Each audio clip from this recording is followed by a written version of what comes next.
আমরা যদি তথা বিশ্বে এবং বাংলাদেশের প্রত্যন্ত অঞ্চলে আমার বাবার প্রতিষ্ঠিত জাকের পার্টি করতে গিয়ে আমাদের বুকে টাকা রক্ত বাংলার গুলি বলতে তারপরে আমরা মাথা নত করবো না ইনশাআল্লাহ।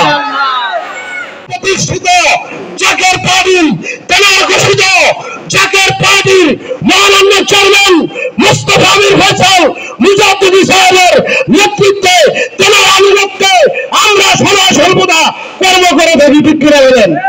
তেনার নির্দেশে আমরা কাজ করি। তাই আল্লাহর ঘোষণা অনুযায়ী আমরা জাকের পার্টির মহামান্য চেয়ারম্যানের আনুগত্য করলেই আল্লাহর আনুগত্য হয়। ঠিক কিনা বলেন? আমরা তেনার নির্দেশে বিশ্ববিদ্যালয় ফরিদপুরের আল্লাহর নির্দেশে যদি আমরা জাকের পার্টি এই আল্লাহ আল্লাহ রসুলের দলের আনুগত্য করতে পারি, এও কালে আমাদের ভয় নাই, পরকালে চিন্তার কারণ আমার কেবল বিশ্ববিদ্যালয় ফরিদপুরে বলেছেন, বাবা বন্যায় বেসে যায় তামাম সংসার, হংস বেসে থাকে ভয় কি তাহার, আসমান জমিন থেকে আসমান পর্যন্ত যদি পানি হয়ে যায় তারপরে হাসের কোনো মৃত্যু, হাসের কোনো ভয়, পানিতে ডুবার মরার ভয় হাসের নাই। সেই হংস সমতুল্য জাকের পার্টি লোহের তরি। ঠিক কিনা? কথা বলেন না কেন? জাকের পার্টি কি লোহের তরি? জাকের পার্টি লোহের তরি সমতুল্য কাজ করে।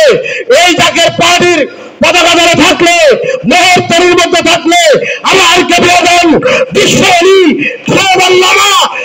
ফরিদপুর বলেছেন না, এও কালে ভয় নাই, পরকালে চিন্তার কোনো কারণ, চিন্তার কোনো কারণ আসেনি। বলেন চিন্তা আছে? আমাদের কোনো ভয় আছে? আমাদের কোনো ভয় আছে? জাকের পার্টি আমরা বুকে টোকা দিয়ে চলি। এই জাকের পার্টি করতে গিয়ে আমাদের অনেক অপমান অপমাস্ত লাঞ্ছিত যদি হতে হয়। ঠিক কিনা? তারপরে ভয় করি সাল্লাল্লাহু আলাইহি ওয়াসাল্লাম সত্য ইসলামের দাওয়াত দিতে দিয়ে লা ইলাহা ইল্লাল্লাহু মুহাম্মাদুর রাসূলুল্লাহর কলেমার দাওয়াত দিতে গিয়ে তাদের ময়দানে লক্ষ লক্ষ পাথরের আঘাতে শরীর মোবারক রক্তাক্ত হয়েছে। ঠিক কিনা বলেন? আমরা যদি তথা বিশ্বে এবং বাংলাদেশের প্রত্যন্ত অঞ্চলে আমার বাবার প্রতিষ্ঠিত জাকের পার্টি করতে গিয়ে আমাদের বুকে টাকা রক্ত বাংলার গুলি বলতে তারপরে আমরা মাথা নত করবো না ইনশাআল্লাহ। তাহলে মেজবাইজানের হুকুম মেনে আমরা সকল কর্মকাণ্ড ঐক্যবদ্ধভাবে করবো। ঠিক কিনা?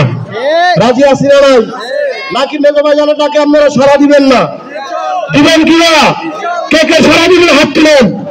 সকলেই সাড়া দিলেন, সকলেই সাড়া দিলেন। তো আমরা মেজবাইজানের ডাকে বাংলাদেশের যেখানে উনি ডাক দিবে সেখানেই চলে যাবে। ঠিক কিনা বলেন?